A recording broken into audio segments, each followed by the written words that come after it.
Well, Jim, speaking of things that fans used to like and still do, the very popular Rock returned to Monday Night Raw.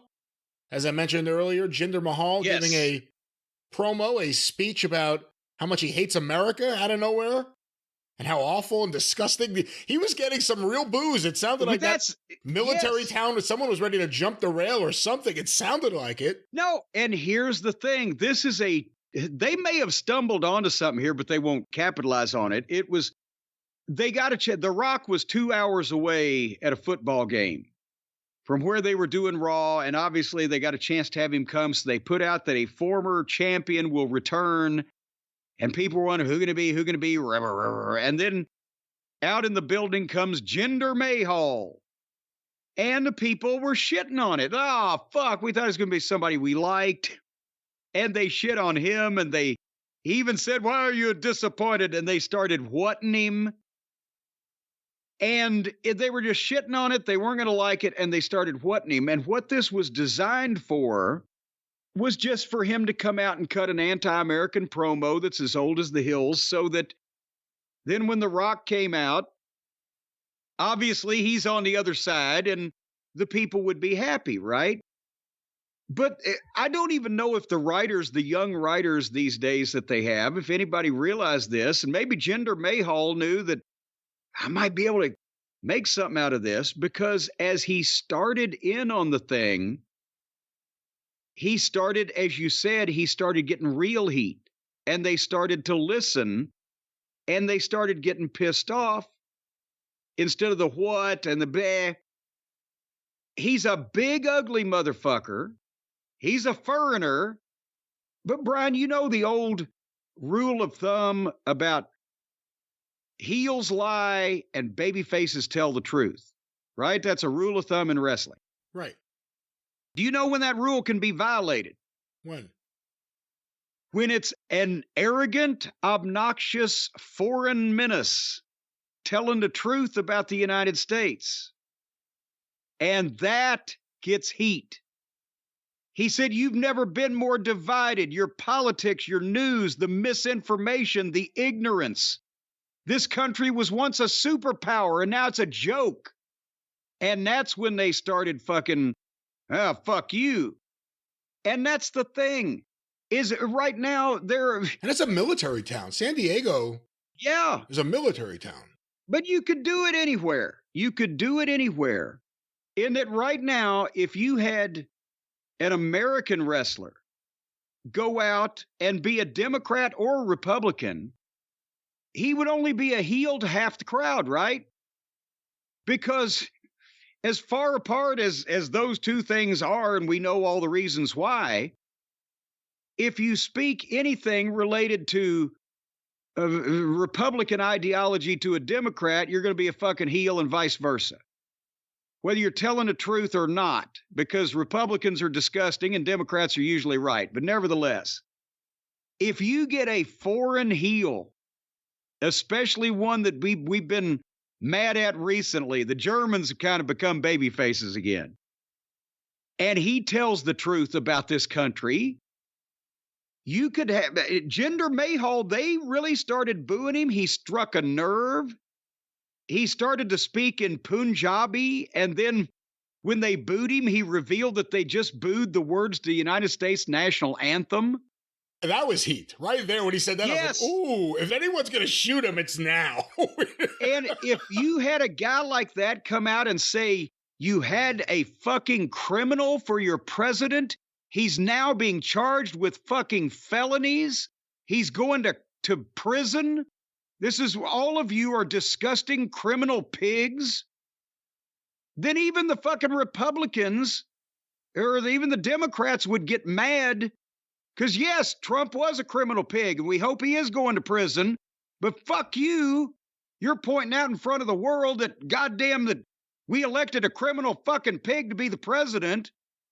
And fuck you, your country's worse. You see where I'm going with this, no matter what the situation. An American can't do it, but a foreigner can. He can tell the truth about all the... It's the same thing as a heel going to town and knocking the local sports team for being losers, only magnified millions of times over. You get a foreign heel that can talk and he can come out and tell the truth about everything that's wrong with the country and how that we're all at each other's throats because a bunch of people are ignorant, believe misinformation, and want criminals to be in charge. And I don't care what party you're on. You don't like that guy. And they'd have to bring him out of the building in bulletproof fucking cars. I don't think it would last very long because I think eventually it would get too much pressure about doing it that a company like CAA or, TKO will say we can't run with this, let alone the networks. No, this would have been good old-time local wrestling where you'd started riots, but you can't do it on national TV because they're too touchy. The second thing is, and I thought this was the best I've ever seen Jinder Mahal, even though, again, the material may be somewhat questionable, it seemed to me like this was a one and done. Did you think like he was going to do more of this? I mean, they brought him out there, and then he immediately got squashed. No, that's what I'm saying. They only set this up purely as a bait and switch, a tease where they announced a former champion was going to come and then surprise him with The Rock and he gets to beat somebody up. And do you think they were scared? I mean, the fact that they had to load this up so much to get a babyface pop, which, I mean, they're going to get a massive pop for The Rock. Do you think it was too much? No. Because it was actually good for once. Because normally it's The Miz coming out and making canned smart-ass remarks and then some legend coming out and beating him up until he switched babyface. This was somebody you really wanted to see The Rock come out and beat the shit out of him by the time he got finished. It was fucking great. And that's the thing. I wrote, if this guy could work, he'd be the hottest heel in the company. And if The Rock had come out there and kicked his ass right away and grabbed the mic and said head of the table and walked out, it would have been great. Well, but instead we had the worst of Brian Gewirtz. You not only had to get the quarter hour, but also you had to make up for the match that got cut short.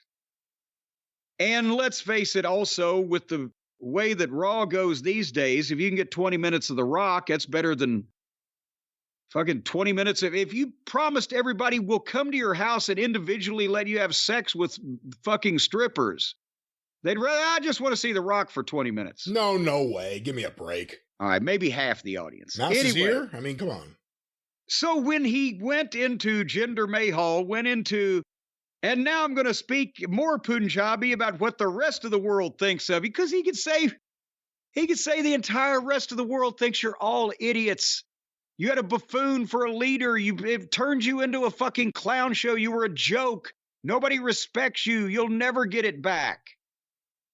Again, people want to lynch this son of a bitch. But anyway, here comes the rock music and the people lost their fucking grip. Did you see coats and things being flung in the air and people hit their feet? Because, well, it's San Diego. I don't know how many coats there were.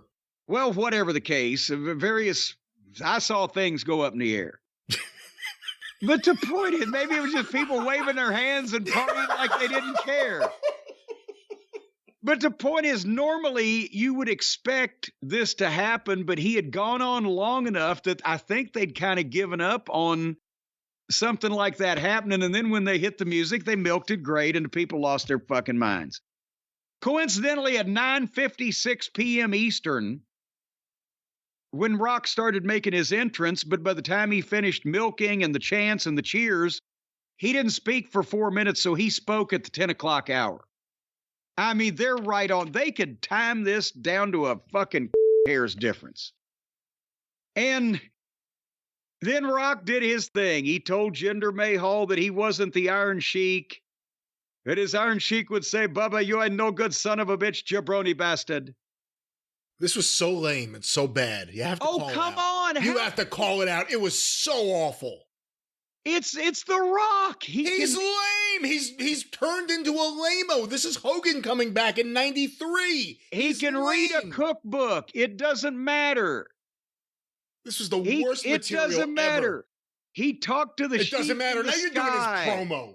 He talked to the Sheik in the sky. He told Jinder that he had a raging asshole face instead of a resting bitch face. He knocked his movie Baywatch. He defended America and got the USA chant going. And then he got the one side of the arena to chant Day One and the other side of the arena to chant douchebag forever. If he'd have said, In 10 seconds, everybody on the left side of the arena is going to start blowing everybody on the right side of the arena. They'd have had to turn the cameras off. No, that wouldn't have happened. Why would that be the example? They will do anything he says. They're going to be so sick of this roided up idiot in a few weeks. You'll see. There was nobody in San Diego that was sick of anybody. They were day one douchebag, day one douchebag. Because the chant is fun. They're an audience that'll sing Seth Rollins' music until he lays down. Hey, but imagine that the average fucking yahoo on the AEW roster came out in front of a full building in San Diego and said, I'm going to tell you what to chant and I want you to do it. No, this is literally what MJF was just doing a few weeks ago. I said the average douchebag. But I said it didn't work. I mean, remember when MJF was doing that? Who did he do it with? Where he won one side of the arena chant one thing and one side the other, and it bombed. Well, that's because he picked the wrong sides. But anyway, then he sang the national anthem with special words for Jinder. And that was too much, and Jinder attacked The Rock. And The Rock made his comeback and hit a spine buster to people's elbow, and Jinder rolled out, and the crowd went insane. And that's when The Rock said he's going to go out to get something to eat. Should he sit at the bar? Should he sit at the booth? Or should he sit at the head of the table? And the place goes, and he leaves. I'm telling you, he could go out there and finger paint with his own feces and the people. Why do you keep using these examples of blowing everyone and feces painting? And I forget what the other one you had These are just examples of things that could happen that he could do and they would love it. These things might not can happen. These things will not be happening. If he did them, they'd love it. Again, I don't even know how to combat this, but I think The Rock coming out there, major pop, really cool moment. He's super over. I think taking Jinder Mahal's performance and everything out of this, The Rock saying head of the table, that's big. Because now everyone's wondering what's going to happen. The material in between was horrible. It was horrible. He was blown up. He looks unhealthy big. Well, it was a 16-minute segment. I remember what he looked like at his peak. He looks unhealthy big. Well, and by the way, I think that may be a sign that we might be going to see something in April. Well, the question is, are we going to see something in April or are we going to see something before April? Because didn't word come out that Australia, when they were paying all this money to get a big WWE pay-per-view there for the first time, they said they wanted The Rock? Does Australia have that much money? I believe so. Because think about it, Rock Reigns. Reigns. Well, you know, that'd be, there you go when his brother gets in, breaks into business. There's Rock Reigns. Roman Reigns and The Rock could be this generation's Andre and Hogan. I don't know that The Rock might necessarily want to do it at anything but WrestleMania, and I don't see how in the world they would want to present it at anything but WrestleMania. It's about money. I mean, how does Saudi Arabia keep getting a lot of these big things? They want to pay more money for this kind of thing on their show. Okay, what the fuck is Australia laundering Saudi Arabia's money? How the fuck does Australia have more money than Saudi Arabia? If it's just up to money, how's Saudi Arabia not going to get it? Well, again, different country. I'm not going to go into how much money every country has. Now you're singing.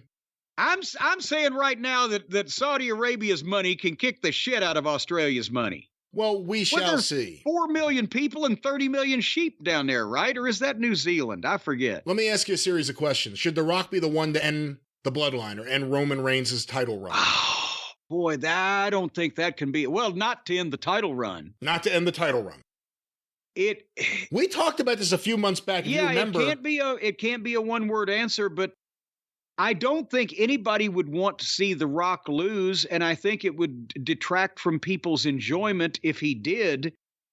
I think he would almost have to beat Roman Reigns, but I think at the same time, as I believe I said, that it can't be for the title, because that wouldn't do any good for anybody, because then he's got to come back and drop it.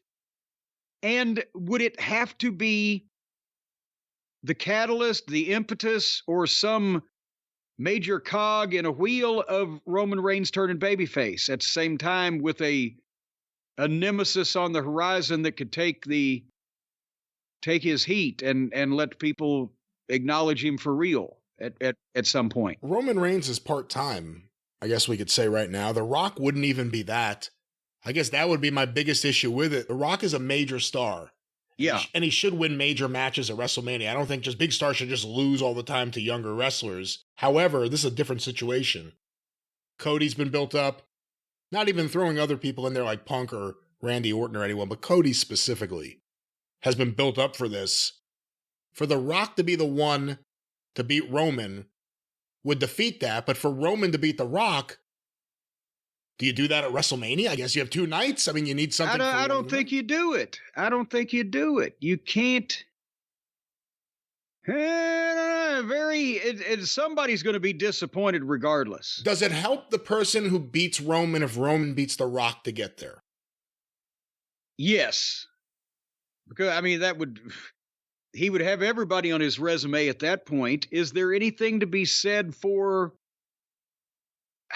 Actually, there's not. Cody needs to beat Roman to finish his story. Right. But with all due respect to Cody and anybody else, the biggest money match possible in the world is The Rock and Roman Reigns. And Cody has already been beaten by Roman, so you wouldn't want it to happen again.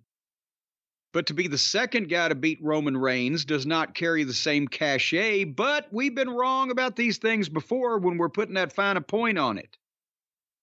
Does Roman lose to The Rock at WrestleMania if that takes place? And then, because of some rift with the wise man and Solo and whoever the wise man may be in cahoots with, does Roman then either lose to Cody and be cast out to Obscurity Island by his wise man and his new henchman?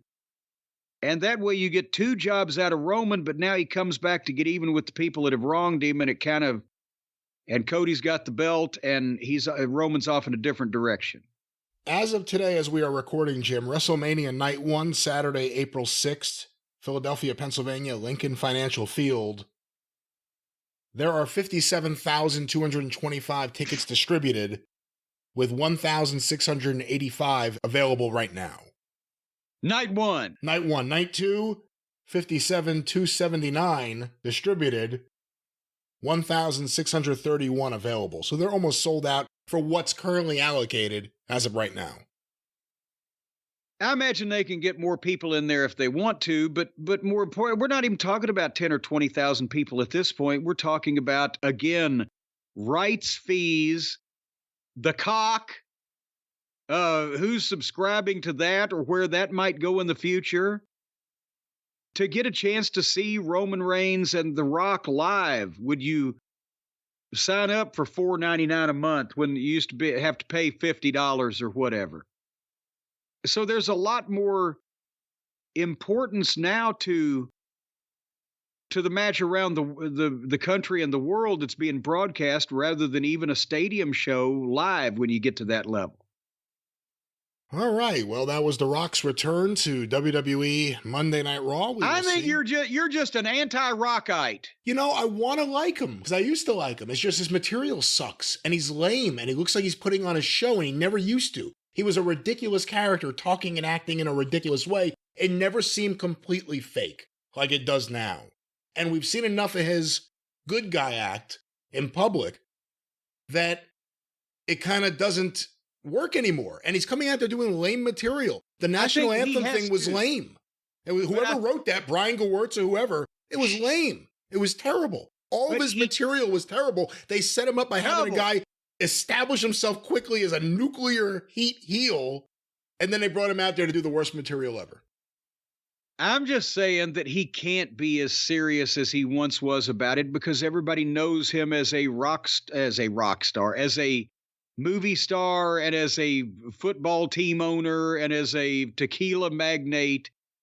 And he's coming out and he's doing his version of the tongue is in the cheek because everybody knows I'm making a cameo here. But he's still so over, they don't care. We'll see how long it lasts. Again, he's kind of in a weird position right now where the last few years, the bomb that was Black Adam, everyone finding out publicly the damage he did to the DC studios or DC's movie arc. I really don't know. I'm a Marvel guy. And then the Football League, which has been a bomb. And now he's coming back to this. Got a lot of criticism for the thing with him and Oprah. We'll see. Again, the more he's around, the more I think people may turn if this is the kind of material. But he's going to get major pops everywhere he goes. I'm not disputing his star power. I'm disputing every single thing he fucking says. He's not going to be around in the WWE often enough for anybody to get tired of it. That's my prediction.